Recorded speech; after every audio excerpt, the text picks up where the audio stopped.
Rata-rata kenapa bayi lahir malam? Karena Bikinnya bikinnya malam. sering malam. Jangan pergi ke dukun. Iya. Nah, ini dukun direseknya, terus direseknya katanya kasihan nggak sama anaknya? Iya. Sama siapa anaknya minta makan? Kalau bisa ayahnya ngasih makan melalui selang, boleh lah. Tapi selang bapaknya pendek katanya. Jadi nggak bisa bapaknya. Ini perempuan ini kan punya gunung nih dua, Iya. Gunung Merapi dengan Gunung Singgalang cerita. Kalau daerah itu dirangsang, terganggu, dia akan kontraksi ke rahim. Nah, Gunung Merapinya meletus ke bawah, akhirnya menyesal. Ada suami di rumah, suami orang pun ditelepon. Iya kan? Bayinya enggak dapat cairan, enggak dapat susu. Nanti bayinya kuning. Nah, tahu katanya mitos orang dulu, nanti akan ada putih-putih di kepala bayinya. Malu kita setelah berhubungan tuh nanti spermanya akan nempel di kepala bayi. Masih ada mitos seperti itu yang kita dengar. Dan sekarang Raka lagi ya. Itu. Jadi harum kan. Bunda nak mau sebenarnya. Repot Relax Podcast. Assalamualaikum warahmatullahi wabarakatuh. Nah, ketemu lagi dengan gue Irfan Guci tentunya. Nah, kali ini kita ada di acara Repot Relax Podcast. Nah, pada episode perdana ini kita kedatangan bintang tamu Bunda. Ini sebenarnya bintang tamu mertua sendiri sih. Tapi ada banyak hal-hal yang perlu kita gali dari Bunda. Bun, kita langsung aja nih Bun. Ya, oke. Contohnya kayak Irfan kemarin Bun, atau buat teman-teman yang baru menikah atau sudah lama menikah yang pengen cepat punya keturunan Bun, saran-saran Bunda atau masukan dari Bunda gimana sih Bun? Oke, terima kasih dan juga salam perkenalan dari kami Bidan Bunda. Dalam hal ini Bunda mencoba membagi pengalaman atau berdasarkan dari keseharian Bunda dalam menghadapi pasien. Jadi seperti yang Ipan tanyakan tadi adalah bagaimana cara yang supaya cepat dapat momongan. Ya. Asal jangan di DP dulu ya. Dia bisa dapat cepat tapi di DP dulu. Iya benar. Nah, kita jalan di jalan Allah dan juga realnya dari segi kesehatan. Nah, yang pertama dari kita sendiri di Bukit Tinggi khususnya dan pada umumnya di Indonesia memang belum ada untuk pemeriksaan kesehatan pranikah. Kecuali ada catin atau istilahnya konseling kesehatan dari tenaga kesehatan dan segala macam. Nah, sebenarnya sebelum menikah ini kan harus kita ketahui bagaimana sel telur kita, bagaimana sperma yang akan membuahi sel telur nanti. Jadi kita mencoba atau orang Minang mencoba secara alamiah. Nah, itu harus diwaspadai apabila setelah 6 bulan pertama pasca nikah tidak ada tanda-tanda kehamilan, itu sudah termasuk tanda infertilitas awal. Jadi untuk mendapatkannya ke depan agak sulit. Jadi dalam hal ini kalau yang baru-baru menikah itu wajar-wajar saja mencoba segala teknik dan segala macam kan. Tapi ada tanda kutip yang tidak boleh dilakukan. Tapi namanya orang baru mencoba yang lama kata orang Minang. Semua dicoba. Ipan udah ngalami juga kan meskipun menantu ya. Tapi dalam hal ini mungkin dalam awal-awal bulan pertama bisa setelah kita memperhitungkan kapan masa subur dan kapan kita harus memperhitungkan jadwal yang terbaik untuk berhubungan. Awal bulan pertama mungkin ya. Setelah bulan kedua kita harus planning lagi dan kita harus menghitung ya, karena pada dasarnya wanita itu memiliki beda-beda dari fase menstruasinya. Ada yang 18 hari, orang bilang 2 kali sebulan. Terus ada yang 21 hari maju seminggu dari tanggal sebelumnya. Atau 28 hari maju 3 hari dari tanggal sebelumnya. Atau tetap tanggalnya, atau mundur. Jadi di sini kita harus perhitungkan kapan momen yang tepat untuk melakukan istilahnya proses pembuahan. Umpama kita ambil fase normalnya atau siklus normal dari seorang ibu atau seorang wanita itu adalah 28 hari. Berarti siklusnya itu adalah 4 minggu. Nah, itu dihitung dari hari pertama menstruasi sampai hari menstruasi berikutnya. Di situ dihitung dari mulai hari pertama ada penghitungannya dan kapan masa suburnya. Nah, masa subur tiap bulan tuh ada 1 minggu. Oh, itu berarti ada hitung-hitungannya, Bun? Ada hitung-hitungan. Jadi ibaratkan nggak sembarang cor aja, hasilnya tidak maksimal. Iya. Ini kebanyakan. Jadi awal bulan pertama kata Bunda Titi boleh lah. Kita tidak perhitungkan, kita menikmati romantisnya masa bulan madu dari pernikahan itu. Tapi setelah bulan kedua kita harus perhitungkan lagi. Kita harus pengen menikah, ini kan harapannya untuk mendapatkan keturunan. Nah kalau kita nggak dapat keturunan, untuk apa menikah? Betul, Bun. Jadi selain berusaha untuk itu juga ikhtiar sama Allah. Sebab intinya semua adalah Allah. Nah dihitung, kan kebanyakan pasien tahu. Setelah dihitung masa suburnya, dia beranggapan masa subur itu kan seminggu. Sebenarnya betul masa subur seminggu. Kapan pembuahan ataupun lepasnya setelur dari indung telur itu nggak tahu pasti, tapi diperkirakan. Nah dari seminggu ini puncak lepasnya setelur sebut ada 1 hari. Nah, cara menghitung masa subur tuh yang simpelnya gimana, Bun? Jadi dari hari pertama haid bulan ini umpamanya. Jadi umpamanya tanggal 10 bulan 10. Bulan tanggal 10 misalkan. Iya, jadi besoknya dia harus datang haidnya tanggal 7 bulan 11. Nah, dari tanggal 10 bulan 10 ini ditambah 13. Oh, rumusnya tambah 13. Tambah 13 berarti 23. 23 diperkirakan tuh masa puncak lepasnya setelur. Masa suburnya. Memang seminggu. Jadi diperkirakan tanggal 23. Tanggal 23 puncaknya dari tanggal 20, 21, 22, 23, 24, 25, 26 itu masa subur. Nah, diperkirakan tanggal 23 ini lepasnya setelur. Jadi 3 hari sebelum masa subur. Sebelum masa puncak subur. 3 hari sebelum masa puncak atau masa subur yang puncaknya lepasnya telur diperkirakan, itu tidak dianjurkan untuk berhubungan. Pasal bapaknya dulu gijari. Mengingat kita harus mematangkan sel sperma yang akan dipancarkan. Iya. Sudah itu mematangkan setelur yang kita harapkan lepas langsung disongsong oleh sperma yang terpancar tadi dan terjadilah pembuahan. Nah, 3 hari setelah itu boleh melakukan hubungan sesuai dengan kebutuhan. Mau 3 kali sehari, mau 2 kali sehari, boleh. Enggak, itu normalnya orang berhubungan tuh hitung-hitung gimana, Bun? Seminggu berapa kali atau berapa? Atau boleh tiap hari? Jadi sebenarnya ya sama dengan Bunda bilang tadi, awal-awalnya baru mencubona lama. Ya. Itu kadang-kadang bisa 2 kali sehari kayak makan obat kan. Bisa 3 kali sehari. 3 kali sehari. Kadang-kadang pantang tacilek gitu kan. Tapi setelah itu dibalikkan lagi dari segi kesehatannya dianjurkan 2 kali seminggu. 2 kali seminggu. Nah, dari segi agamanya juga 2 kali seminggu. Idealnya 2 kali seminggu ya. Normalnya seperti itu karena kata orang Islam itu membunuh Yahudi katanya, nggak tahu ya pasti. Malam Jumat itu. Malam Jumat sama malam Senin itu dianjurkan oleh Rasulullah seperti itu. Nah, gunanya untuk apa? Yang pertama adalah untuk betul-betul spermanya itu matang. Yang kedua fisik kita juga kuat. Ya, stamina. Yang ketiga istilahnya ada kepuasan dari batin kita masing-masing. Jadi asal istilahnya nggak lapeh makan aja, jadi tidak ada kepuasan. Dan kita di sini juga harus mengingat kepuasan ini harus timbal balik sebenarnya. Maksudnya kita kan udah ada pembicaraan dengan istri, istilahnya dah sama dengan senam. Ini kan senam juga tapi senam malam kebanyakan ya. Jadi ada pemanasan, ada latihan inti dan ada pendinginan atau relaksasi seperti itu. Jangan asal cor aja, jadi hasilnya tidak maksimal. Dan kita harus juga nenggang istri, apakah istri udah mendapat masa klimaknya atau gimana, kita harus pertimbangkan seperti itu. Nah, jadi kalau buat Pak Sutri pasangan yang baru 6 bulan pertama tuh masih aman lah, Bun ya. Masih kata Bunda tadi karena baru mencoba belajar 6 bulan pertama. Tapi setelah lewat 6 bulan ternyata masih belum. Ada dikhawatirkan. Saran Bunda apakah kita pergi ke spesialis atau ke dokter atau konsul kemana gitu, Bun, setelah lewat 6 bulan? Jadi dalam hal ini kita masuk ke mitos sedikit. Jadi apabila setelah lewat 6 bulan dari masa pernikahan, 6 bulan pertama, kita harus konsul ke dokter atau tenaga ahli untuk memantau keadaan apakah setelah kita sempurna atau banyak atau sesuai dengan ukurannya, juga kualitas dari spermanya gimana, itu namanya SA sperma analisa, dan juga banyak sekali pemeriksaan kesehatan yang dianjurkan untuk labor.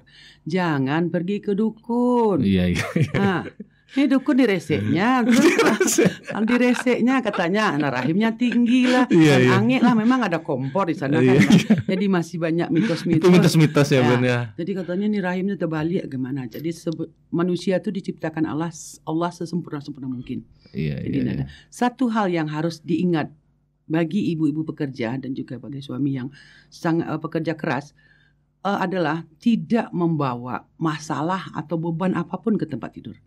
Oh, tinggalin kalau udah pulang masalah tuh ditinggalin ya, Ya, Bun ya. jadi keluar dari rumah masalah rumah ditinggalin. Masuk ke rumah masalah kantor, masalah pekerjaan tinggalin. Iya, Sebab di sini ini akan mempengaruhi psikologisnya. iya betul. Bun. Mempengaruhi psikologis Dan moodnya Bu kali Bun ya. ya, terjadinya pembuahan apa enggak. Jadi istilahnya intinya otak kecil kita akan memproses sistem ejakulasi ataupun sistem dari klimakterium dari wanita ini adalah dari hipotalamus atau otak kecilnya. Iya, iya. Apabila seseorang membawa beban ke tempat tidur, dia akan lama mendapat keturunan. Itu kebanyakan. Apalagi sekarang kan banyak wanita karir. Bapak yang sibuk, kadang-kadang LDR lagi luar kota. Nah, apalagi dia pulang ke rumah sudah sekian minggu, terus ingat pula beban di kantor. Jadi akhirnya tidak maksimal. Iya, berarti harus rileks ya Bun ya, harus Ya. rileks tanpa beban dan Ya. suasana juga mendukung ya Bun ya. Intinya menikmati itu dengan istilahnya dengan selalu berserah sama Allah. Kalau bisa setiap melakukan hubungan, apalagi untuk yang belum dapat keturunan, berserah dirilah dulu sama Allah. Ya, tuh Sebab itu yang nomor satu intinya, ya. ya obat ini adalah perantara. Ya. Nah, berserah diri, sadat sunnah hajat dan segala macam, berdoa dan berzikirlah, terus lakukanlah hubungan. Betul. Bun, Ipan pernah dengar mitos nih Bun. Benar nggak sih Bun kalau misalkan kita yang laki-laki ini sopir yang banyak di kendaraan di mobil gitu loh, itu susah dapat anak gitu. Misalkan si A itu dia bawa mobil nih keluar kota segala macam, sering di mobil, ya mungkin kualitas spermanya nggak bagus, itu benar nggak sih Bun? Jadi sebenarnya ada faktor-faktor yang mempengaruhi daripada pekerjaan seseorang. Seperti jangankan pekerjaan, pakai celana sempit aja akan mempengaruhi kualitas dari spermanya sendiri. Ya, jadi apalagi mesin yang panas akan mengganggu alat reproduksi seorang laki-laki. Tambah lagi minuman yang sehat, yang kurang sehat ya, yang diminum atau dikonsumsi oleh sopir-sopir. Contohlah minum kopi yang kebanyakan atau minuman kaleng, minum kaleng energi ya, yang kayak apa sih kita nggak boleh sebutkan. Itu juga akan mempengaruhi daripada alat reproduksi laki-laki. Kualitas spermanya juga spermanya. Jadi itu kadang-kadang kan kebanyakan. Satu hal lagi yang kita sering bicara sama pasien. Jadi hal-hal seperti ini kadang-kadang masih dianggap tabu oleh masyarakat. Betul. Ya. Malu dia menceritakan. Betul, dari segi agama kita tidak dianjurkan untuk menceritakan pengalaman kita di tempat tidur. Karena itu privasi kita, kata orang sekarang. Cuman untuk mencari solusinya boleh bercerita. Ibaratkan sekarang kita ngidupkan kompor, di mana kompornya kok nggak mau nyala apinya, sementara gasnya ada, kompornya ada. Kenapa apinya nggak mau hidup? Sama dengan itu. Jadi hal ini boleh selagi si tenaga kesehatannya bisa menjaga kerahasiaan dari pasiennya sendiri. Ya betul, itu kan nggak masalah sebenarnya, karena kita kan maksudnya konsul atau bertanya ke orang yang tepat gitu loh. Kecuali kita bertanya ke teman atau ke orang yang nggak tepat, mungkin itu salah alamat gitu loh Bun. Nah Bun, lanjut dengan pertanyaan pasangan yang baru menikah tadi Bun. Kalau misalkan alhamdulillah dikasih rezeki hamil istrinya gitu loh. Nah, buat sang istri atau suaminya pun juga apa sih yang harus dilakukan dan yang harus dihindarkan gitu loh Bun.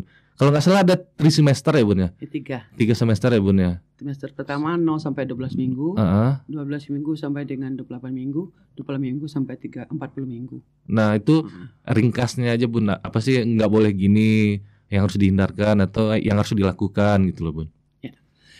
Jadi mengenai apabila kita udah dikasih titipan sama Allah, yang pertama tentu rasa syukur, kita udah diberikan jabang bayi atau amanah yang dititipkan oleh Allah di rahim sang istri.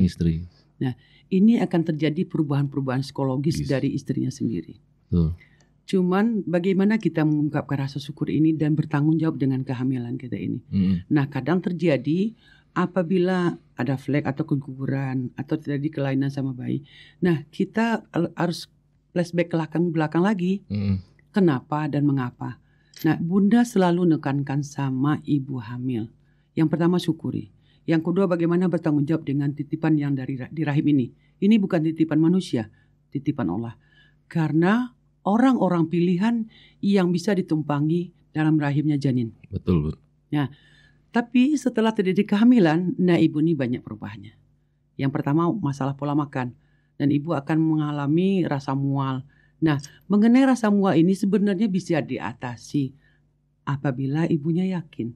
Dan Bunda itu bisa diatasi rasa mual tuh. Bisa. Meskipun tidak seluruhnya, tapi akan mengurangi. Contoh, kayak Ipan kemarin kan Dede hamil dan juga kepada Ami dulunya. Yang pertama syukuri. Ya. Nah, apa yang kita makan ini adalah akan berbagi dengan janin yang ada di dalam. Jadi biasanya pola makan kita 2 kali sehari, tapi kalau waktu hamil jangan dong.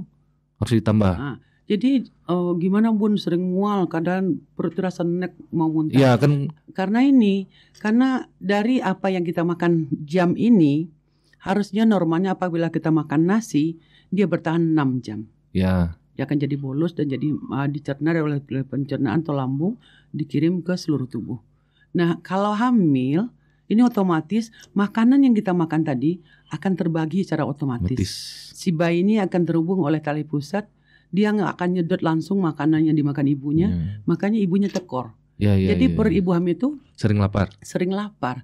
Nah, di sini masalahnya selain perubahan hormon, perubahan psikologis dan perubahan fisik dari istri tersebut akan mempengaruhi pola makan. Ya kan, kalau ada yang dia mual-mual, muntah, akhirnya malas makan gitu loh Bun ya. Jadi akhirnya kalau dibiarkan berlarut akan menimbulkan masalah yang berlebihan ke janinnya. Ke janinnya. Yang kita harus ketahui, fase pertama atau trimester pertama ini adalah setelah pertemuan sel sperma dengan sel telur yang akan terjadi pembelahan inti sel. Dari dua sel telur dan sel sperma jadi 1, menjadi 2 jadi 4 jadi 8, 16 dan seterusnya. Inilah akan menjadi organ-organ vital dari janin kita. Nah, di sini yang penting sekali adalah bagaimana memenuhi kebutuhan untuk bayinya atau janinnya ini secara alamiah. Ya bolehlah kalau mau mengkonsumsi obat-obat bolehlah. Itu penunjang ya Bunda. Ya, cuman Bunda tidak sarankan. Kadang-kadang ibu hamil itu nengok obat aja udah mau muntah dia. Jadi bagaimana? Jadi intinya makin sering perut diisi, kemungkinan besar makin berkurang mual muntahnya. Kurang diisi akan menimbulkan mentambah muntahnya. Atau apalagi tidak diisi akan menimbulkan memperberat muntahnya.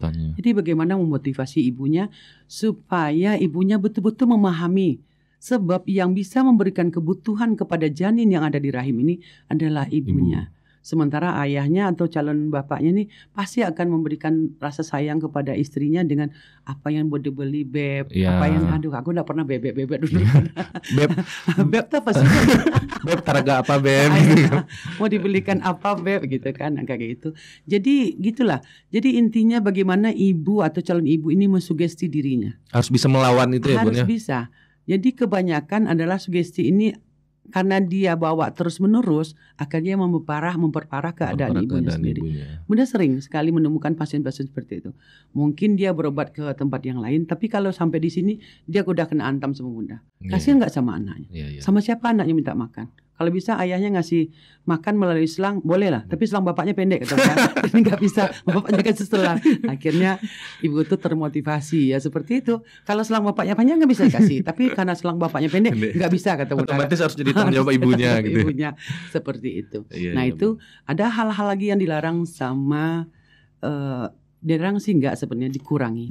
Contoh dalam berhubungan.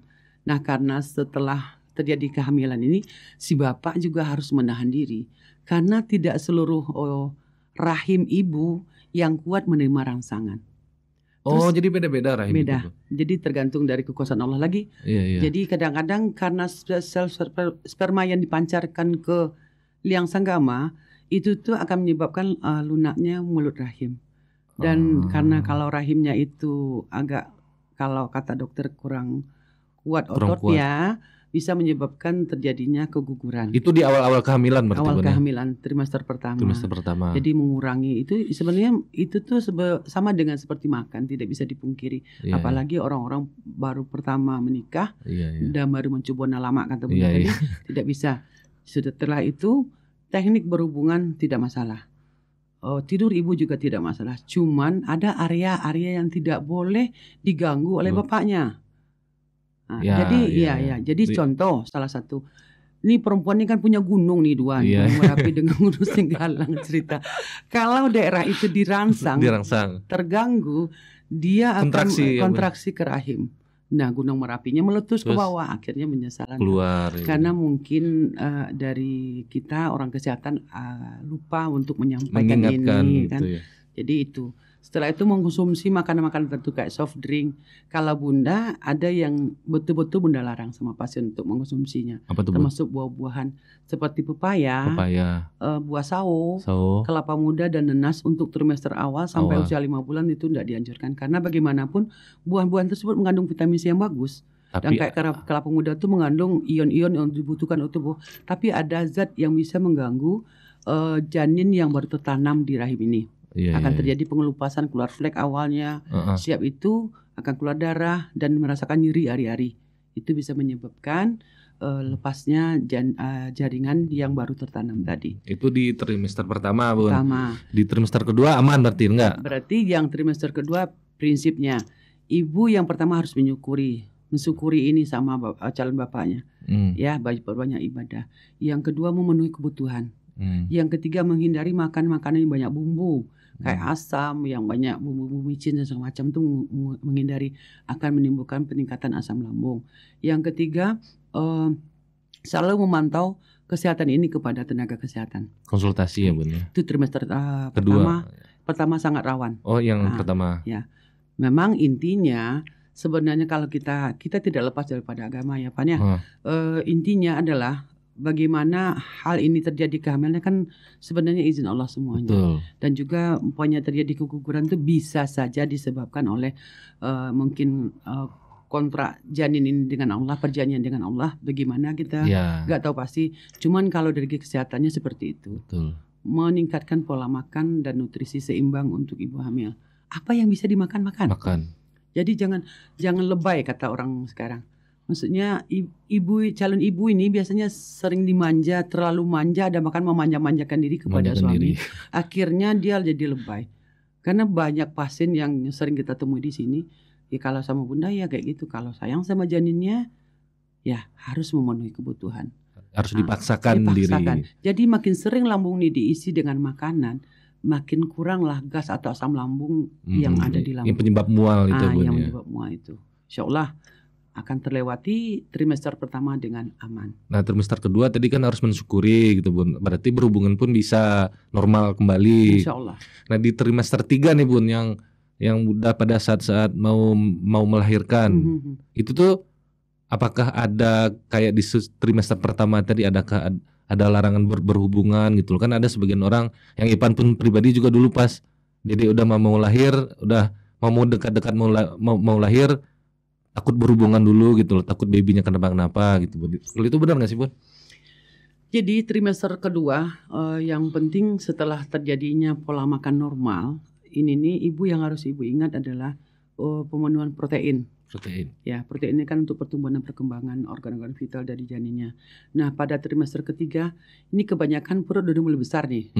Ibu-ibu ini banyak sekarang malas. Moodnya juga kadang berubah-ubah. Ya, kadang bawaannya juga kadang hari ini baik, besok bete aja. Bete, macam-macam lah. Nah, balik ke kondisi seperti sekarang ini, ibu hamil jarang sekali untuk melakukan jalan atau aktivitas jalan. Harus banyak bergerak. Iya, entah kenapa nggak tahu pasti. Kalau zaman Bunda tahun 30 tahun yang lalu atau 32 tahun yang lalu, dari rumah Simpang Jirek itu jalan kaki ke puskesmas Mandi Angin.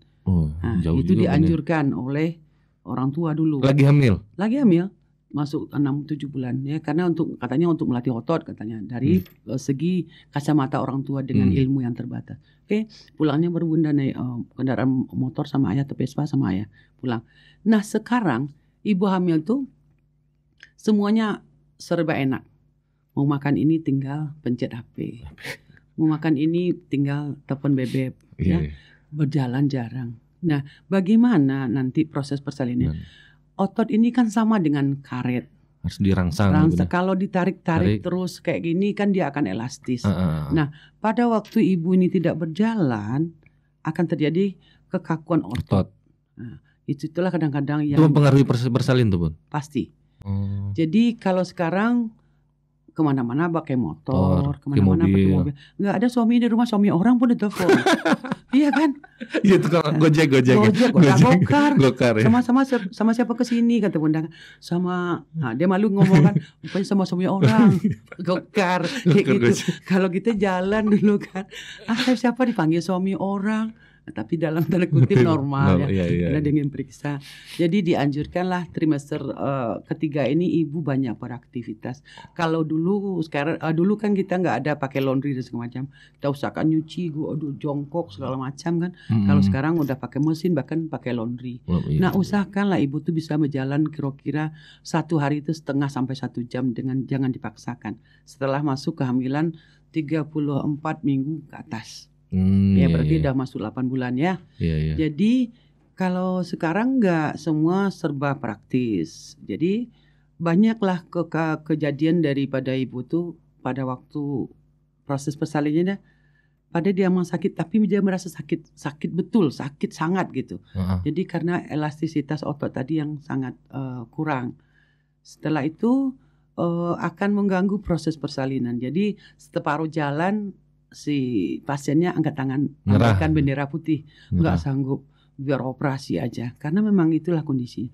Nah sebenarnya mungkin Ipa lebih tahu ya, kodrat wanita ini sebenarnya mulia di mata Allah, karena 3 perkara yang tidak bisa didapat atau dilakukan oleh laki-laki. Yang pertama hamil. Yang kedua persalinan normal. Karena bunda baca di Risalah itu tuh sama nilai ibadahnya salat 70 tahun di Masjidil Haram. Yang ketiga menyusui selama 2 tahun.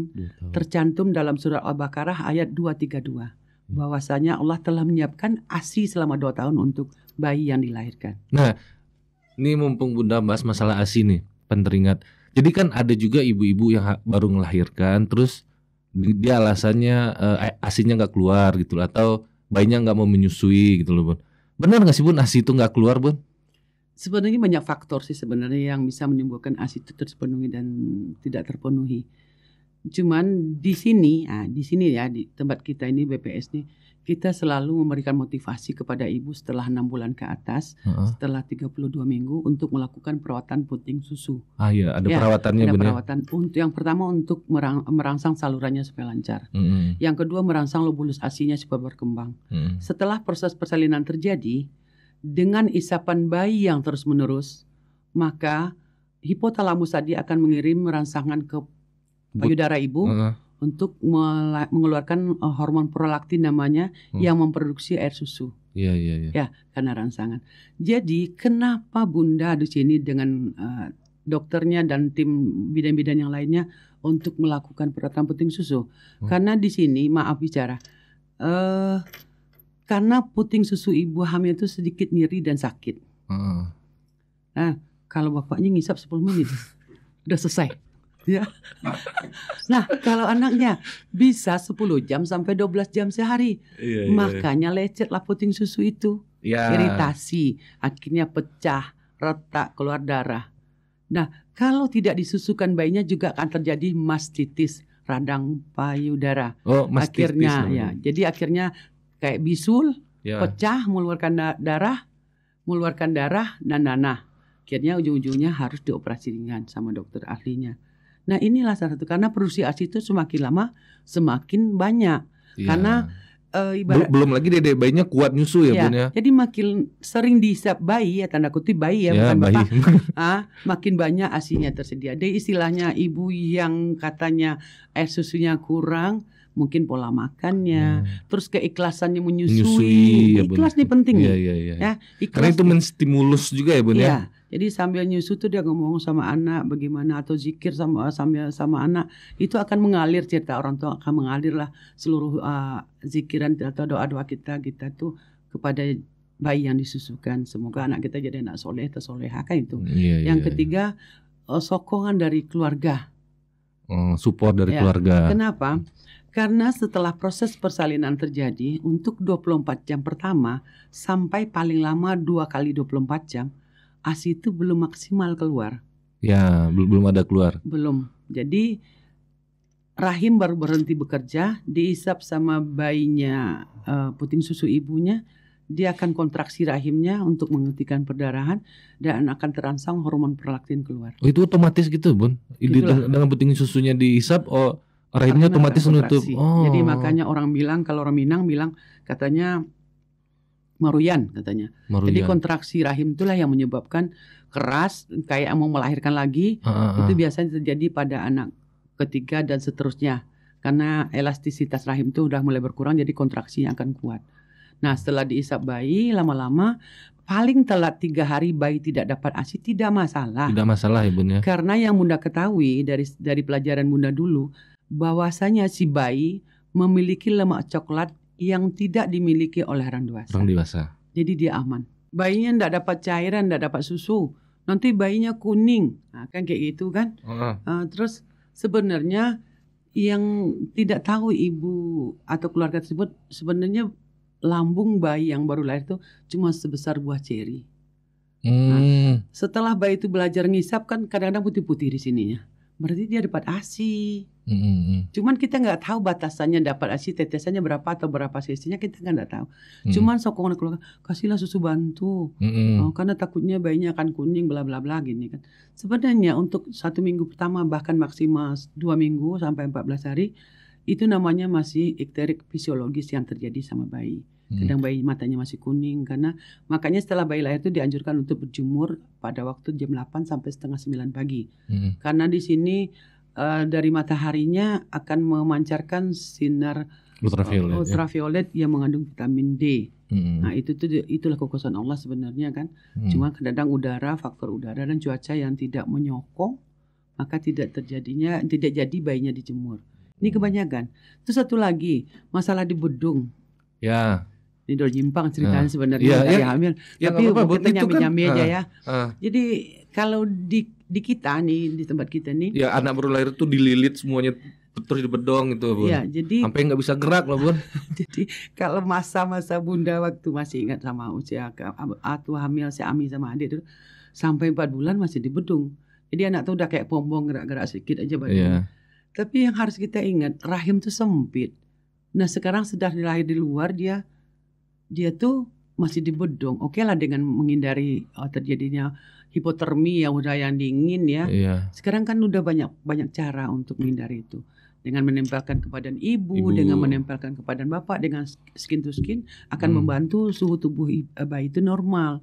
Nah, memang kalau di kita di sini bayi itu lahir untuk 2 jam pertama sampai 6 jam pertama bayi itu masih di bedung menghindari terjadinya penguapan suhu ya atau hipotermi ya. Iya, contohnya kemarin kan anak Ipan pas baru lahir tetap di bedung tuh 6 jam. Nah, setelah itu kita mandikan, kita pakai celana panjang, pakai baju aja, pakai sarung tangan dan kaki. Udah tidurnya tengkurap ya. Jadi di sini maksudnya karena memberikan kebebasan kepada bayinya. Karena waktu di dalam rahim ibunya sempit. Nah, sekarang masih di bedung sampai sekian bulan. Cuman ada mitos-mitos dari nenek-neneknya nih, katanya kalau nggak di bedung nanti anak pengka, kaki yang X atau O. Kalau dikaji dengan ada yang kakinya sampai diikat gitu loh, Bun. Ya, karena kalau itu tuh adalah pengaruh kalsium dari ibunya. Kalau sekarang apalagi yang kurang kalsium, nutrisi ibu hamil udah cukup. Kalau Bunda waktu hamil dulu dapat es krim aja susah dulu karena mahalnya. Terus dulu orang tua juga bilang jangan sering-sering makan telur nanti besar anaknya. Setelah dikaji-kaji kok bodoh kali kita ya. Masa makan telur bisa gede anak kan? Makan es krim juga gede. Memangnya makan es krim berapa kulkas? Iya. Tapi kalau sekulkas mungkin ya. Tapi kalau makan es krim dibarengi makan kulkas sama termosnya mungkin besar gede, anaknya. Iya. Sama ibunya besar tuh. Jadi itulah kadang-kadang mitos tuh yang kadang-kadang nanti kita nyambung ya dengan mitos-mitos yang ada di Sumatera Barat ini. Jadi itulah. Jadi kembali lagi kita ke topik trimester ketiga tadi. Nah, masalah berhubungan sebenarnya balik lagi ke segi agamanya dianjurkan 2 kali seminggu.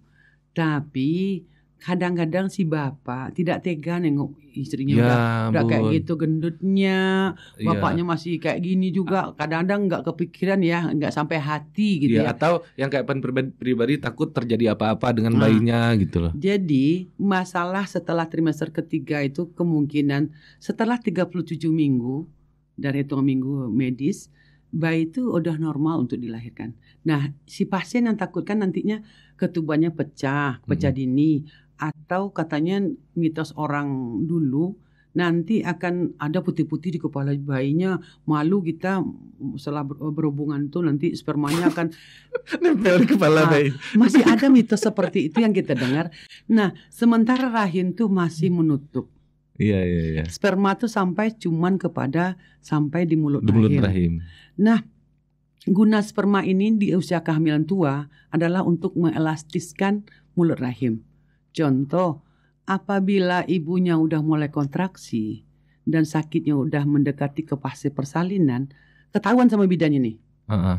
Sakitnya udah puncak, maksudnya udah 30 detik durasinya.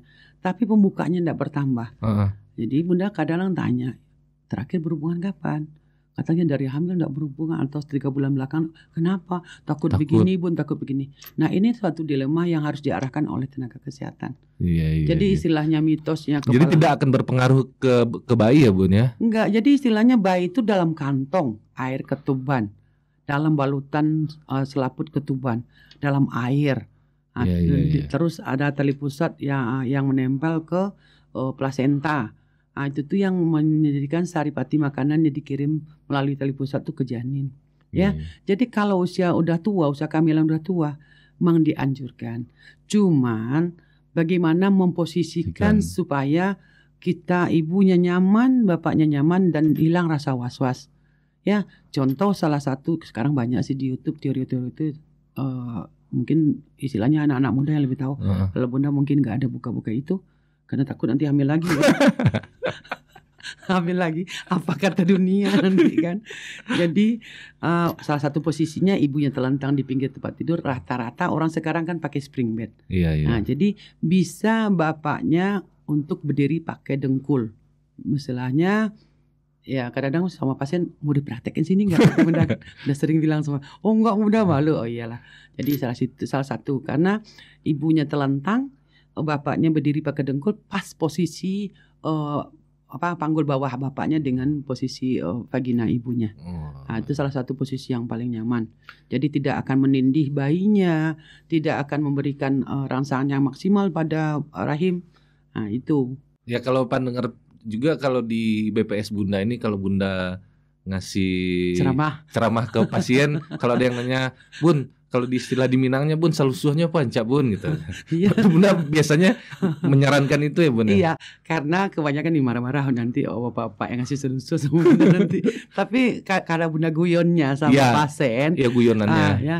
Nah, kalau biasanya kamar dukunnya dikasih nanti kan pisang nih. Nah, terus kadang ada minyak, kadang ada telur. Coba Bunda tanya sama pasiennya, punya nggak pisang sama telur sama minyak?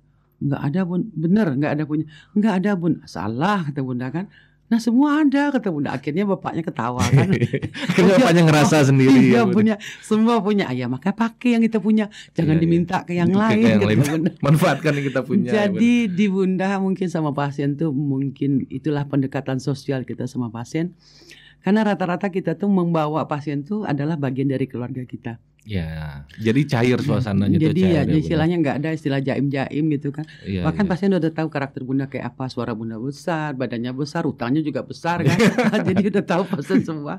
Kalau kayak gitu sama dengan pasien nanya, "Bun, ditelepon gimana malam nanti kalau pas ada tanda-tanda?" "Telepon aja," kata Bunda ke nomor 7964 ini. Hidup ya terus hidup kata Bunda. Tapi kalau orang pas minta utang, HP-nya langsung mati kata Bunda. Ya, berarti itu konsekuensi Bunda juga sebagai tenaga medis ya Bun ya. Karena, siap diganggu 24 jam ya Bun ya. Jadi karena orang lahir ini kan nggak tahu jadwalnya. Jadi ibaratkan Bunda ngomong sama pasien seperti ini, Van. Ibaratkan Bunda ini punya warung, punya lapau kata Bunda. Lapau ini 24 jam. Jadi kalau rasanya takut lapau ini orang minta sesuatu di lapau ini, ya tutup aja lapaunya, nggak usah lagi memberikan pelayanan. Kita bisa nyaman tidur. Nah, jadi di sini lapaunya 24 jam. Kenapa? ibu sering melahirkan malam. Ini bapak-bapak yang tahu nih ya. Jadi yang lah kenapa? Karena hitungan Allah itu juga cukup sebenarnya. Jadi kami di sini kalau pasien lahir siang tuh kami sering bertanya sama pasien sambil menghilangkan rasa stres pasiennya. Sambil bercanda. Iya, ini sering buatnya siang ya. Makanya lahir siang. Rawa bapaknya ketawa ibunya dengan kesakitannya. Dan rata-rata kenapa bayi lahir malam? Karena Bikinnya bikinnya malam. sering malam. Betul, Bun. Nah, Jadi itulah kira-kira. Nah sekarang kita lanjut lagi Bun ke tahap berikutnya Bun. Setelah hamil di trimester ketiga, nah ini buat ibu-ibu dan bapak-bapak di Bun Pasutri, gimana sih tips-tips dari Bunda untuk supaya apa ya, supaya rileks atau supaya tenang menghadapi persalinan gitu, baik buat ibunya sendiri karena kan ibunya 100% pasti berpengaruh ke bayinya kalau nggak bisa ngejan segala macam. Nah bapaknya pun suaminya pun pasti tegang nih Bun, pasti cemas. Nah tips-tips dari Bunda dengan pengalaman Bunda selama ini gimana nih Bun buat pasangan yang bakal menghadapi persalinan Bun? Jadi sebenarnya keharmonisan dari suatu rumah tangga itu ada 3 sisi kata Bunda. Ibaratkan adalah segitiga sama sisi. Komunikasi antara ibu dan calon ayah dan janin yang ada di dalam. Nah ayahnya juga bisa selalu membisikkan sama janinnya. Ini beda ya, janin masih di dalam rahim, bayi setelah keluar. Janinnya, Dede nanti kalau lahir bantu ya bundanya, bantu ya uminya. Dibilangin itu ya Bun agar ya? Sama-sama cepat prosesnya. Sama-sama berjuang Kita gitu. pikir kan bodoh, Ya, mana bisa ya. ngomong. Tapi bagaimanapun kontak batin ya, enggak kontak kelamin ya, kontak batin antara ibu, bayi dan janinnya itu terbentuk. Nah, satu lagi bagaimana ibu calon yang mau melahirkan, kalau di medis namanya imparto, menyikapi fase-fase yang akan dilalui ini. Nah, kadang ada pasien Bunda yang pengen, Bun kenapa orang semua mau melahirkan tuh selalu menangis ya Bun? Saya pengen tertawa lah Bun, senyum. Oh coba nanti. Memang dia coba tapi nggak bisa dia ketawa. Memang rasa sakitnya tuh luar biasa. Jadi disinilah amal ibadah tuh yang paling besar, 70 tahun nilai ibadahnya. Sholat di Masjidil Haram. Jadi sesakit itu kalau Bunda baca dulu, tapi nggak tahu perubahan literatur, karena pada waktu satu kali proses persalinan itu sekitar 150 juta saraf-saraf kita yang terganggu gitu ya. Sakitnya tuh pokoknya luar biasa lah. Aduh, Masya Allah. Apalagi apabila ibunya dibantu dengan rangsangan atau induksi itu. Kata orang, Bunda tidak mengalami, kata orang sakitnya lebih sakit lagi itu. Bunda tahu. Jadi Bunda harapkan, Bunda sarankan kepada ibu-ibu pasutri muda yang mau menghadapi persalinan, hadapi dengan tenang. Ini proses semuanya akan berjalan dengan baik ya. Istilahnya ibaratkan logikanya loh Pan, maaf. Liang sangkama cuma sebesar ini. Diameter kepala bayi berapa senti? Sekitar 20 sampai 26 cm atau 28 cm, tergantung berat badan bayinya yang lahir. Bayangkanlah elastisitas jalan lahir itu yang akan didorong oleh janin untuk keluar. Karena makanya pada waktu proses persalinan itu si dedek bayi juga ikut mendorong keluar. Nah, ini fase-fase ini ibadah. Betul. Nah, jadi rasa sakit ini dialihkan dengan berserah diri sama Allah, berzikirlah, memohon. Sebab kami tenaga kesehatan ini ibaratkan sebenarnya nggak membantu betul. Kita nunggu aja sebenarnya. Membantu aja Bun. Yang inti skenarionya, remote-nya sama Allah semua. Ya sebenarnya dia otomatis aja ya Bun ya, keluar ya Bun ya. Jadi istilahnya rencana dan usaha. Dimanapun pasien akan lahir, bagaimana keadaannya, bagaimana kejadiannya, anaknya perempuan laki-laki, itu semuanya rahasia Allah. Nah, kalau dalam batas normal, contoh di akhir kehamilan nanti ketahuan bahwasanya ini kepalanya udah masuk ruang panggul, kira-kira bisa normal nggak Bun? Insya Allah bisa normal lewat bawah. Kenapa? Karena lingkar kepala bayi biasanya hampir sama dengan bidang bahunya. Di bidang bahu janinnya. Jadi insya Allah bisa normal. Tergantung ikhtiar dan niat lagi. Kalau kebanyakan ibu sekarang kan pegang gadget nih, pegang HP, pegang Android, dia nengok masalah pesakitan melahirkan bla bla, jadi kan mempengaruhi psikologis ibunya untuk menghadapi persalinan normal. Ya, dan peran suami pun juga besar ya Bun ya, buat mendampingi itu Bun ya. Jadi kalau kita di sini tetap didampingi oleh suami dan satu orang keluarga. Karena bagaimanapun kita tidak mau menutupi tindakan yang kita berikan. Akan terjadi masalah nanti si suami tahu dan satu keluarga tahu ya. Jadi akan terjadilah suatu dilema nanti atau masalah apabila kita menutupi. Nah, jadi di sini juga proses persalinan Bunda, di sini juga Ivan udah ngalamin gimana Bunda nggak mau cerita. Ini ada satu proses persalinan yang menurut Ivan menarik, yang mungkin orang-orang juga perlu tahu gitu loh Bun, yang pan alami. Bunda itu pada saat prosesi memotong tali pusat, Bunda serahkan ke bapaknya dan ada arti tersendiri buat Bunda. Tolong dijelasin Bun gimana Bun? Sebenarnya ini rahasia perusahaan tapi gimana ya, nanti tidak enak juga. Bunda ada filosofinya sendiri gitu. Jadi pada prinsipnya hamil yang dirasakan oleh seorang ibu itu tuh luar biasa berat bebannya Pan. Jadi disitulah ibu dapat nilai ibadah paling tinggi sama Allah. Dan apalagi dia melakukan kehamilan itu dengan selalu berserah sama Allah, rajin membaca Al-Quran, rajin berzikir dan semacam. Nah selama kehamilan itu sebenarnya tanggung jawab penuh itu sebenarnya ibunya. Ibu selama kehamilan ya kehamilan. Jadi tidak tertutup kemungkinan bapaknya. Jadi bapak nanti marah, masa iya ibunya aja? Betul, bapaknya ikut peran juga. Contoh memberikan nafkah lahir batin dan juga memenuhi kebutuhan kepengenan istrinya. Cuman persentasenya kecil dibandingkan dari sebesar telur puyuh sampai sebesar rahim 3,2, 3,5, bahkan ada yang besar lahir. Berapa beban ibu? Bapak-bapak aja disuruh membawa beban, diikatkanlah batu di pinggangnya, makin hari makin ditambah, selama 9 bulan mungkin tidak kuat. Tapi itulah kodrat wanita. Makanya wanita pada waktu hamil tuh dia nggak bisa berdiri lurus, pinggangnya otomatis punggungnya akan membentuk lardose, namanya membentuk huruf S untuk menahan beban yang ada di rongga panggul. Ya tidur pun juga udah nggak nyaman. Iya, memang tidak ada, apalagi trimester ketiga. Nah di sini 90% bolehlah nanti atau ya lebih lah untuk beban moral dari istrinya itu menanggung beban kehamilan ini sampai proses persalinan. Makanya pada waktu proses persalinan Bunda betul-betul mengharapkan kehadiran bapak atau suami dari istrinya, karena support moralnya sangat berpengaruh di sini. Ya, jadi kenapa Bunda berani melakukan pemotongan tali pusat diserahkan ke bapaknya dengan dituntun. Iya, nauzubillah min dzalik. Jadi itu tuh sebenarnya rasa sama Bunda enggak tahu sama ya bidan-bidan teman-teman yang lain enggak tahu Bunda seperti itu, dan Bunda arahkanlah untuk membaca doa bla bla bla bla. Seperti ini dipotong tali pusat oleh bapaknya. Nah, di sini otomatis tanggung jawab ini akan jatuh lagi kepada bapaknya. Beralih bapaknya. Ya karena bapaknya yang telah memutus hubungan tali pusat yang dengan selama ini dapat asupan dari ibunya melalui tali pusat ya. Analisa Bunda seperti itu diputus, berarti tanggung jawab itu akan beralih ke bapaknya. Itu disaksikan Allah sama malaikat. Contoh kenapa harus beralih ke tanggung jawabnya ke bapaknya? Apabila ibunya tidak mau menyusui, ibunya tidak mau makan obat dan segala macam, itu si bapak wajib menjelaskan dan menegaskan dan juga mengeraskan.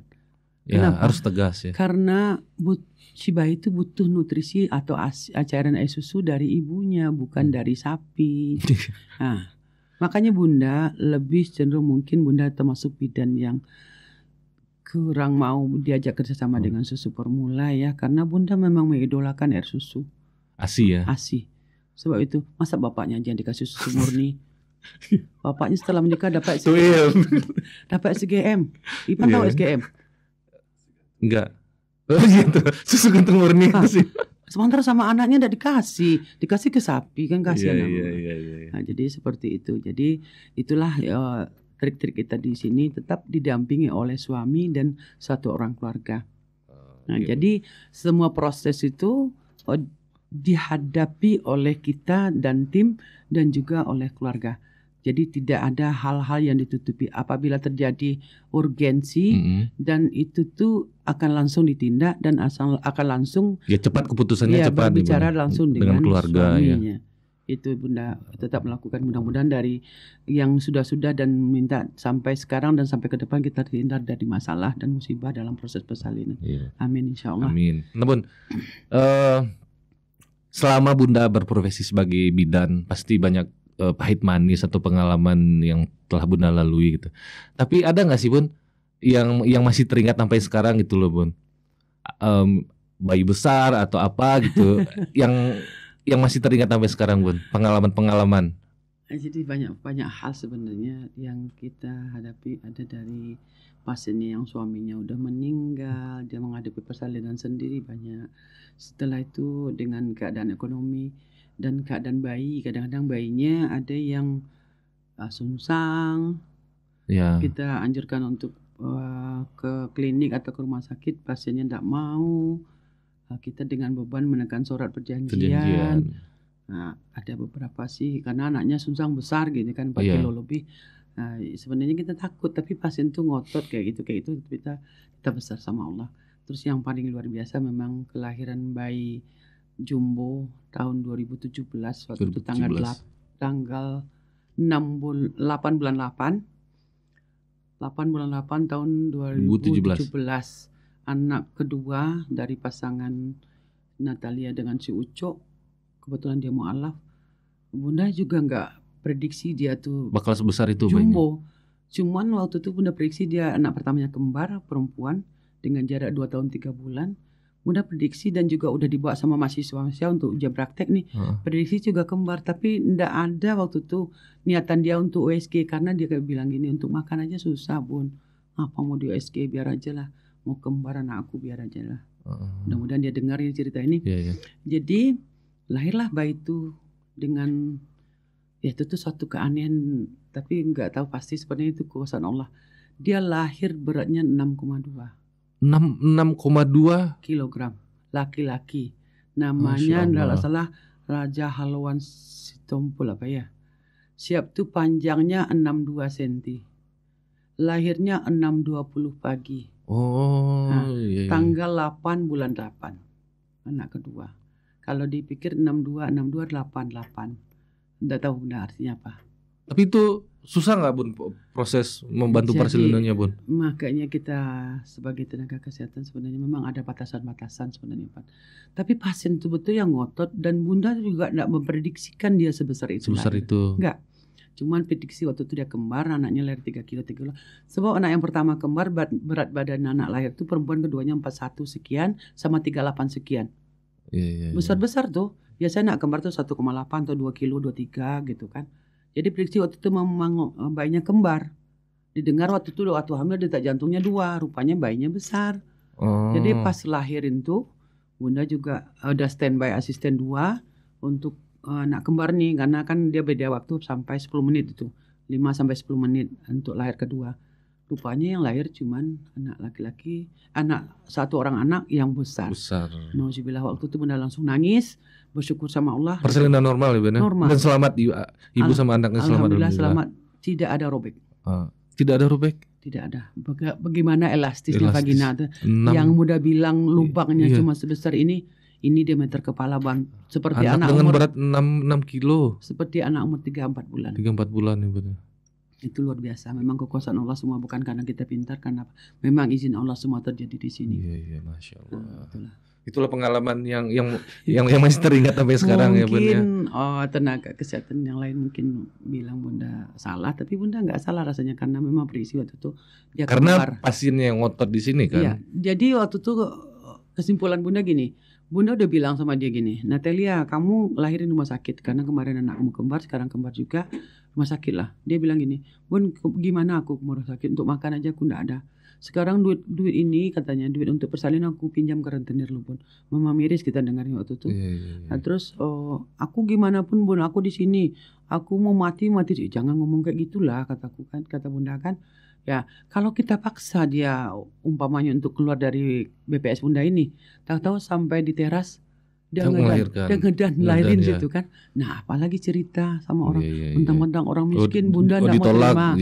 Banyak dilema. Jadi akhirnya memang waktu itu Bunda periksa dia kembar, Bunda tolong lahirkan dengan selamat, rupanya lahir satu orang dengan jumbo. Alhamdulillah, izin Allah, alhamdulillah. Itu terjadi tanggal 8 bulan 8 2017. Sekarang udah besar, udah 5 tahun ya tuh. Udah besar ya, Bun. Nah ini, Bun, masalah yang sering kita dengar yang dialami ibu hamil ketika konsul PAN pun mengalami gitu loh. Ada istilah air ketubannya keruh apa hijau gitu, Bun. Ya. Kalau dari sudut pandang Bunda, Itu sebenarnya apa sih, Bun? Jadi masalah kecukupan nutrisi itu dari kehamilan itu adalah memang dari air ketubannya. Sebab pada waktu kehamilan berkembang ya, tumbuh dan berkembang janin dalam rahim ibu tuh, dia minum, makan dari ibu dari mulai pusat, dia berak, kencing, nah, itu dia akan membaur mencair dengan air ketuban.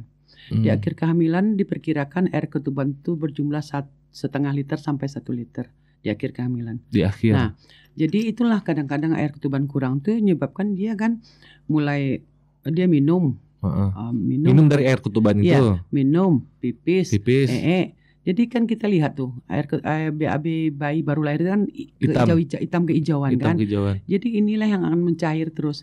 Jadi muter-muter terus. Ya, jadi di situ tuh dengan jumlah air ketuban yang kurang, otomatis BAB ini kan mengencer dengan air ketuban. Ya, udah mencampur dia dengan air ketubannya. Iya, gitu. jadi karena ketubannya sedikit, maka ketubannya jadi hijau. Atau mungkin bisa karena penyakit lain dari ibunya kadang influenza atau batuk pilek, kebanyakan kan santai aja, nggak apa-apa, nggak ingat dia bahwasanya bayinya ada dalam rahimnya. Jadi bisa jadi bakterinya itu akan masuk melalui plasenta masuk ke tali pusat, maka berkembanglah di dalam air ketuban. Tapi itu berbahaya nggak sih, Bun? Jadi berbahaya sebenarnya. Umpamanya air ketubannya sangat hijau kental, itu Bunda tidak berani lakukan persalinan rumah karena terjadi hipoksia ataupun kurangnya O2 di otak janin. Sebab bayi itu kan minum air ketuban tuh. Ketuban itu tercampur dengan mukornium atau bayi itu akan menyebabkan paru-parunya menjadi hitam. Jadi itu perlu penanganan ahli sebenarnya. Oh iya. Kalau sangat kental. Biasanya kalau terjadi di sini itu Bunda rujuk ya, Rujuk. Bun. Kita akan jelaskan sama pasien dan kita punya dokter sekarang kan dokter akan menjelaskan risiko dan efek dari air ketuban kental ini gimana nanti proses persalinannya dan bagaimana dampaknya pada bayi yang dilahirkan. Takutnya bayinya akan terjadi sesak napas atau gagal bernafas atau gangguan yang lain-lainnya. Gitu. Nah kalau bayi yang terlilit tali pusar itu gimana, Bun? Jadi apa karena bayinya terlalu aktif muter-muter atau gimana, Bun? Jadi kalau Bunda ada juga rajin-rajin baca. Jadi sebenarnya sebelum bayi ini masuk ke rongga panggul dalam posisi kepala normal, dia tuh kan dalam cairan, bayanglah kita dalam kolam renang, kita tuh kan muter-muter segala macam. Karena tali pusat itu panjang, akhirnya sebelum masuk dia ke rongga panggul, dia udah terlilit tali pusat. Jadi di sini tergantung lagi tali pusatnya ketat apa longgar, 1 atau 2. Jadi sebenarnya kalau tali pusat itu longgar tidak akan mempengaruhi proses persalinan normal. Tapi kalau penyakit ketat sekali, dokter kan biasa setelah USG ketahuan tuh tali pusatnya terlalu ketat, nanti bayinya begini-begini. Akhirnya dokter yang melakukan ahlinya yang melakukan proses persalinan dengan sesar mencegah terjadinya bayinya tidak bernafas untuk lahir normal.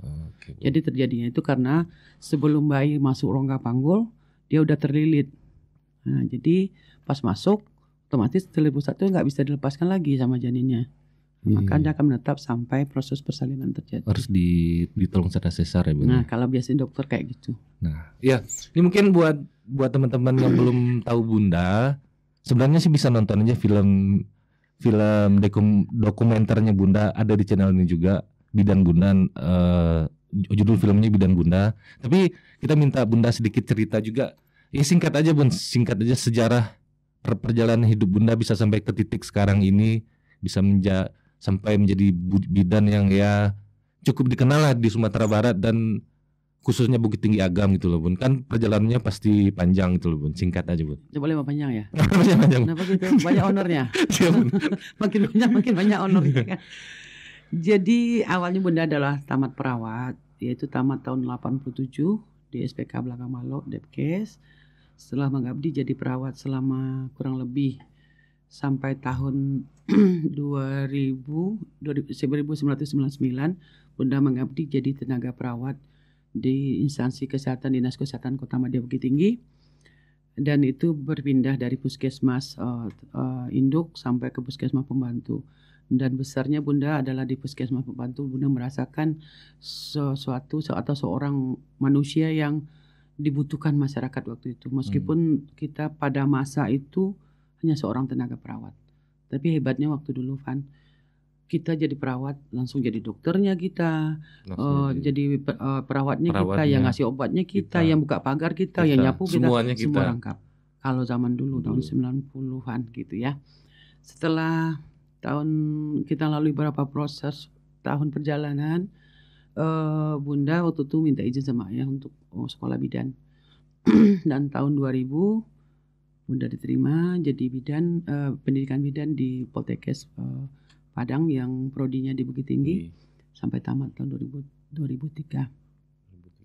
Dan disitulah mulai 2004 Bunda mencoba merintis jadi bidan setelah menjalankan perintah Allah yang kelima itu menunaikan ibadah haji.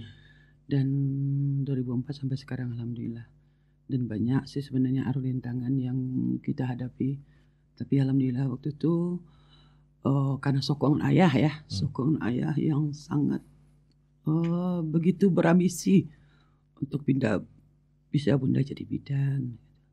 Ayah menyokong dan akhirnya lambat laun perlahan dari rumah belakang gitu dulu. Dari pasien yang 5 sebulan, 10 sebulan, 15 sebulan. Akhirnya disitulah ayah ini sangat sekali mensupport. Ada pasien yang harus dirujuk, ayah itu bersemangat nganterin ke rumah sakit. Ya, ibaratkan rumah tangga Bunda dan profesi Bunda disokong oleh sosok seorang ayah. Kalau mungkin tidak dengan ayah, Bunda belum tentu seperti ini. Dan belum tentu bisa menetaskan anak-anak Bunda yang dokter sama dokter gigi. Tapi alhamdulillah 2004 sampai sekarang udah 18 tahun Bunda jadi bidan. Alhamdulillah udah banyak cucu-cucu Bunda yang lahir. Dan juga udah banyak Bunda mengabdi di masyarakat, berbagi di jalan Allah untuk mensyukuri profesi Bunda sebagai seorang bidan ini Pan. Ya, tidak lepas daripada sokongan anak-anak Bunda Ami dan Dede, juga menantu Adam dan Irfan, juga ada cucu yang menyupport, dan satu lagi anak bontot Bunda Raka yang selalu memotivasi Bunda supaya jadi anak soleh. Itulah Bunda merangkak juga dulu Pan. Dan BPS Bunda yang di depan ini juga pernah dapat dilema sampai terabaikan oleh, atau ibaratkan kena kecoh lah dengan suatu perusahaan arsitek lah apa namanya bangunan ini. Sempat juga Bunda panik dulu. Tapi lambat laun Bunda bisa berdiri. Dan semua adalah sokongan dari almarhum ayah dan juga sokongan dari anak-anak semuanya. Dan juga minta Pan besok adalah 3 tahun ayah berpulang ke rahmatullah, dan kita mohon doa dan al-fatihah untuk dia. Besok pasti ke tahun 17 Oktober.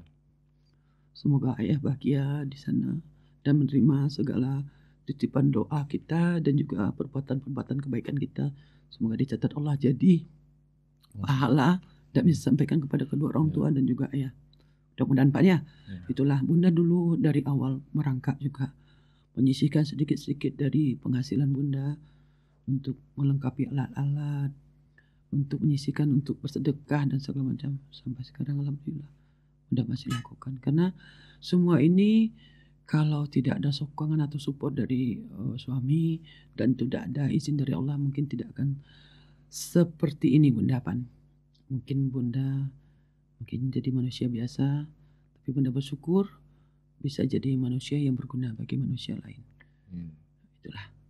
Jadi sampailah Bunda bisa menyekolahkan Ami jadi dokter gigi, Dede jadi dokter umum, dan sekarang Raka lagi ya. Itu. Jadi harum kan. Bunda nak mau sebenarnya. Tapi bagaimana lagi kalau udah menyebut ayah itu.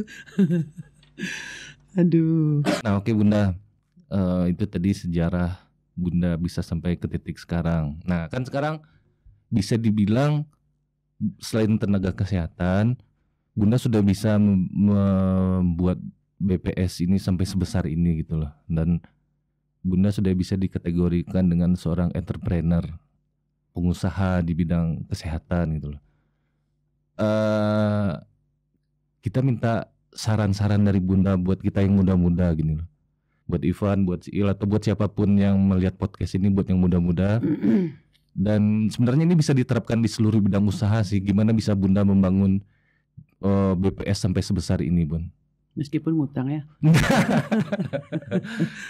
Jadi sebenarnya kembali komitmen kita untuk awal berumah tangga. Jadi sesuatu terjadi memang prosesnya kita usaha, ikhtiar dan berdoa. Semua atas izin Allah. Juga Bunda dan anak-anak juga keluarga sekarang udah nambah menantu. Ikhtiar Bunda dari awal sama mendiang. Bahkan pernah mendengar dulu waktu masa 91-an kita dengar anak teman masuk sekolah kedokteran sekian puluh juta. Bunda sempat ngomong sama ayah, ya kalau nanti zaman kita sekian puluh tahun ke depan, berapa kira-kira nanti biaya kalau umpamanya masuk sekolah kedokteran anak-anak kita pegawai negeri rendahan ya. Kita kan pengen sekolah anak-anak lebih tinggi dari kita, kata Bunda sama ayah. Penting ikhtiar, berdoa, berusaha dan berbagi di jalan Allah. Karena bukan duit banyak, kita cari berkah, kata ayah. Betul. Jadi dari rezeki yang kita miliki itu, kalau kita harus menyadari, tidak usahlah rezeki. Dari makanan yang satu piring itu ada sekian sendok atau sekian suap, itu hak fakir dan anak yatim, kata ayah. Jadi belajarlah dari hal-hal yang sangat kecil sekali. Jadi seperti Ivan dan Dede dan juga yang lain-lainnya, memang segala sesuatu itu kalau dipikir tidak akan pernah tercukupi, tidak akan pernah berlebih. Tapi kita niatkan dari mulai kita merintis suatu rumah yang kecil ya, di rumah tangga keluarga kecil, untuk selalu berniat berbagi. Ya kalau dipikir-pikir Bunda sama ayah, awalnya dari pegawai negeri biasa. Kami diangkat dulu atau menikah dulu dengan golongan 2A dulu. Kalau gaji masa itu kan sekitar 90.000 ya. 90.000? 80.000 cuma. 80.000 sebulan? Ya. Bunda waktu itu CPNS 80%, 44.400 gaji. 89 90.000 sampailah waktu itu harga emas sekitar 60.000 atau berapa dulu waktu itu. Kita tidak pernah beli emas. Memang dengan kondisi, tapi memang jalan dikasih Allah seperti ini, kita berusaha. Dan juga ya awalnya di rumah tangga dengan niat seperti ini, ya namanya rumah tangga tuh tidak akan pernah damai semuanya. Kadang-kadang tidak cocokan dalam berbisnis. Kalau udah tua ayat lu, ya pengennya begini. Kalau Bunda yang menerapkan pekerjaan, Bunda pengen begini. Di situ tuh kadang-kadang ada terjadi sedikit perbedaan pendapat. Tapi Bunda bilang sama ayah, yang menjalankan usaha seperti ini, melayani gini, ini kan Bunda. Nah, kita cuma menikmati hasil bersama. Jadi pengen dong iko kita ayah sama Bunda kan. Jadi akhirnya ya seperti itu, rumah di belakang dulu tahun 95 kita pindah ke rumah belakang. Dapat rezeki tanah di depan ini. Awalnya dibikin kos-kosan rencana, tapi setelah ditimbang-timbang sama ayah, kalau kos-kosan tidak ada yang ngawasin, nanti anak gadis datang ke sini sendiri, tahu-tahu dia pulang udah bertiga sama apa tanggung jawab kita di dunia dan akhirat nanti juga kepada orang tuanya. Akhirnya dijadikanlah banyak saran dari pasien-pasien kita yang merasa kalau udah malam masuk ke belakang tuh katanya, oh gelap kali Bun, kalau bisa ada rezeki Bun belilah tanah di depan lah bla bla banyak. Jadi inilah satu support dari masyarakat yang sayang sama kita. Dari pasien lah ya. Dari pasien, kalau Bunda di pinggir jalan Bun kita aksesnya tidak susah begini kata Bunda, kata pasien kan. Iya dengan yang pasti Bunda berdoa, ayah berdoa, pasien juga mungkin mendoakan, tapi mana yang dijabah Allah. Iya, nggak ada yang tahu. Jadi alhamdulillah lah Pan, dari mulai Bunda merintis berumah tangga sama ayah tahun 90 sampai sekarang kita bisa menjalani profesi sebagai tenaga pelayan kesehatan dan juga bisa berbagi bersama masyarakat banyak dalam bentuk mencari ridho Allah. Alhamdulillah. Jadi intinya berbagi ya Bun. Jadi berbagi, iya, sedekah. Sebenarnya mungkin orang bersedekahnya banyak, tapi Bunda merasakan begitu besarnya manfaat sedekah. Dari kita cara memberi kepada orang yang butuh, dan itu pun alhamdulillah sampai sekarang masih terus berlanjut dan juga udah rutin beberapa minggu ke belakang ini kita Jumat Berkah dengan memberikan nasi bungkus kepada masyarakat yang kurang beruntung dari kita. Itu juga di kerjasama dengan Pondok Raso. Dan dia yang membagikan kepada sasaran-sasaran kemarin nampak di foto terakhir sama aparat pemerintahan kelurahan, dia datang sama dengan kayaknya Pak RW-nya juga. Jadi itu kita usahakan tiap minggu memberikan nasi bungkus kepada yang betul-betul agak kurang beruntung. Dia kayak program terbaru Bunda kemarin, anak asuh 10 orang anak asuh gitu. Dan ya seperti yang kita ketahui Bunda kan ya udah rahasia umum Bunda ini orangnya sosial, tingkat sosialnya tinggi, suka berbagi. Nah, ada nggak sih Bun? Ini kalau misalkan ini Pan bercermin ke diri Pan pribadi ya, bukan ke orang lain, ke diri Pan pribadi. Kalau kita mau ngasih orang, pasti ada bisikan setan, bisikan iblis. Daripada lu ngasih orang, mending lu simpan, mending lu beliin ini, mending lu untuk beli ini, mending untuk lu. Sementara Bunda sendiri yang Pan kurang lebih 2 tahun tinggal di sini, Bunda ngontrak ya. Bunda ngasih ya sebenarnya ini bukan buat pamer atau bukan buat ria ya, buat pelajaran gitu kan, kita menggali pengalaman dari Bunda bisa sampai sesukses ini, salah satu kuncinya kan dari sedekah. Nah tadi kan ditanya gimana Bunda melawan bisikan atau melawan hawa nafsu supaya mau berbagi gitu loh. Bunda tuh yang Impan lihat berbaginya nggak sedikit loh. Kemarin gempa di Pasaman kita bolak-balik ke situ berapa kali. Ikut korban di Malala, tipu lagi sampai 2 sapi. Terus itu yang Pan tahu aja ya. Terus program anak asuh, terus Bunda mensupport PMI Bukit Tinggi, apapun kebutuhannya Bunda support. Atau ada pasien yang nggak mampu ngelahiran di sini Bunda gratisin, bahkan pulang dikasih duit. Nah, gimana trik-trik supaya bisa jadi seperti itu loh Ban, buat ngelawan bisikan jangan dikasih, mending buat diri sendiri gitu loh Ban. Jadi rasanya mungkin ya kalau kita bilang kita dekat sama Allah, itu sebenarnya kita yang ngerasain istilahnya gimana batin kita dekat sama Allah. Jadi kalau Bunda ada orang yang bercerita tentang sesuatu hal yang sangat pilu terasa, kayaknya Bunda tuh spontan ya, nggak tahu Bunda gampang tersentuh ya. Nggak tahu Bunda dari duit di mana atau gimana. Pokoknya diain dulu aja. Pokoknya jangan sampai istilahnya air mata orang keluar di sini tapi kita tak memberikan apa-apa. Termasuk dengan sumbangan dan proposal segala macam. Bunda bilang sama adik-adik di bawah, adapun bentuk proposal jangan dikasih kosong. Minimal dikasih segini kata Bunda. Orang udah berharap kepada kita tapi orang kecewa, jangan kata Bunda. Carilah amal ibadah dalam segi memberi meskipun sedikit tapi ikhlas kata Bunda. Ya kayak gitulah Bunda.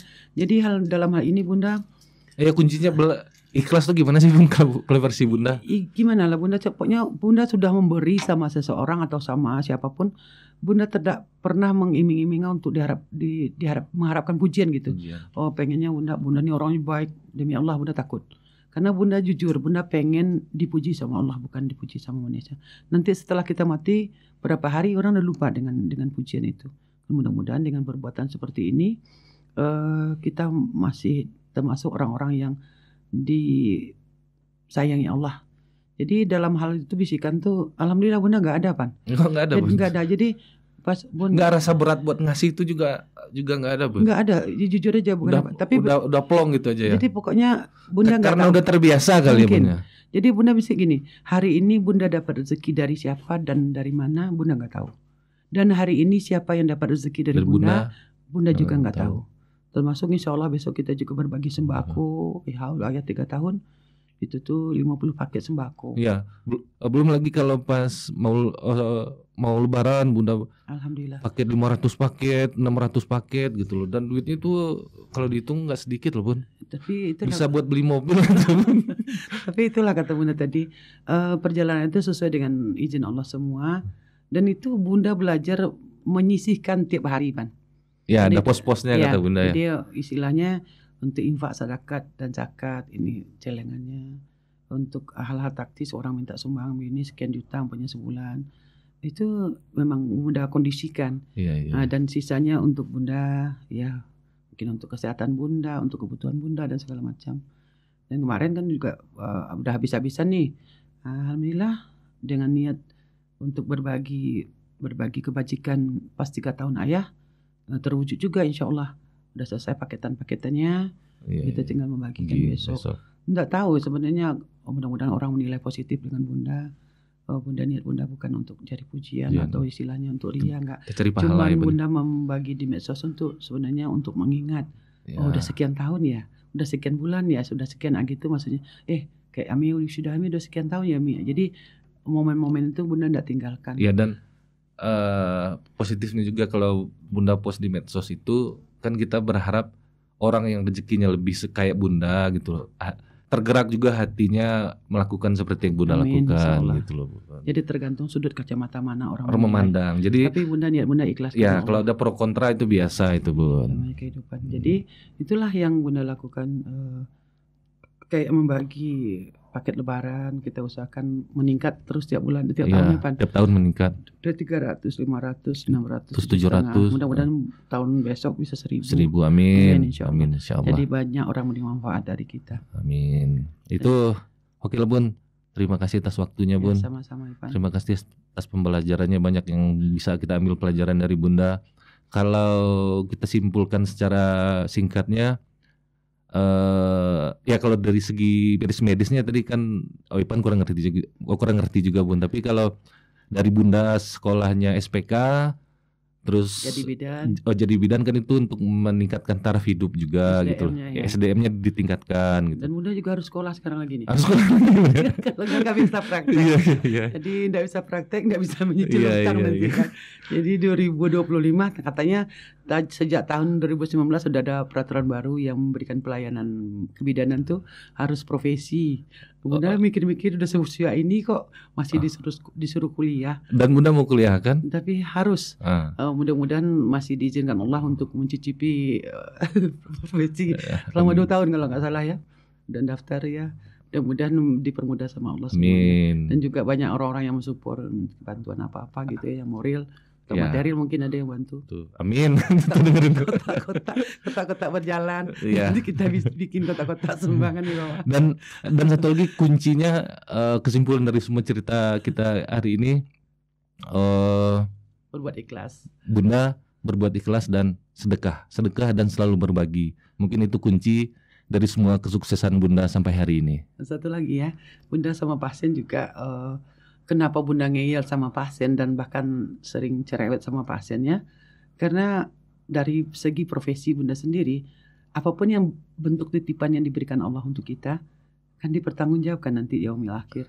Iya. Nah, jadi mudah-mudahan ini bisa meringankan, memberikan amalan untuk kita juga. Jadi Amin. Bunda betul-betul udah pasien itu ada lagi yang mau ditanyakan, udah ngerti, udah paham. Tetap dilayani. Tetap. Ada lagi Bunda. Kadang-kadang iya istilahnya udah sampai setengah jam. Ya Bunda tetap layani karena ini utang. Karena itu kepuasan Dari pasien. batin juga buat pasiennya kan Bunda. Jadi satu lagi itu utang kita dengan profesi kita. Sama dengan proses persalinan Ami sama Dede. Sebenarnya dari satu segi psikologis kita nggak sanggup sebenarnya. Anak sendiri ya. Ya nggak sanggup, banyak. Jadi banyak dilemanya nanti apabila terjadi sesuatu akan ada cerita begini, akan ada cerita begitu.